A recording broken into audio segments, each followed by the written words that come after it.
ሌላ ለቅሶ ይዤላችሁ መጥቻለሁ። በዚህ ሰዓት አዳዲስ ሰበር የተባሉ መረጃዎች እየወጡ ይገኛሉ። የእስራኤል መከላከያ ሚኒስትር የአየር መቃወሚያችን በስርዓቱ እየሰሩ አይደለም ብለዋል።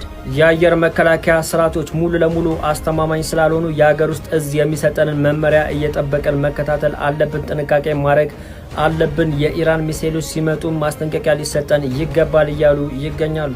በሌላ ዜና ደግሞ እስራኤል በኢራን ውስጥ በፈጸመችው ጥቃት የሴቶች አዳሪ ትምህርት ቤት ውስጥ በፈጸመችው ጥቃት በርካታ ንጹሃን መሞታቸውን ተከትሎ ኢራን ለዚህ ማስከፊ ምላሽ እመልሳለሁ እያለች ትገኛለች። በሌላ ዜና ደግሞ የሊባኖሱ ሂዝቡላ የአሜሪካ የጦር ሰፈሮች ላይ በቅርቡ ጥቃት መሰንዘር እጀምራለሁ እየተዘጋጀው ነው እያለችም ትገኛለች። እነሱ ደግሞ ለእስራኤልም ስጋት የሚሆኑ ናቸው። ለበርካታ ጊዜያት መተኮስ አቁሞ ነበረ። አሁን በተነሳው ውጥረት ምክንያት እነሱም ውጊያ እንጀምራለን እያሉ ይገኛሉ። የየመን ሁቲዎችም እነሱም ቢሆን እስራኤል ላይ ጥቃት ለመሰንዘር ዝግጁ ነን እያሉ ይገኛሉ። መካከለኛው ምስራቅ እንደተለመደው ውጥረት ነግሷል።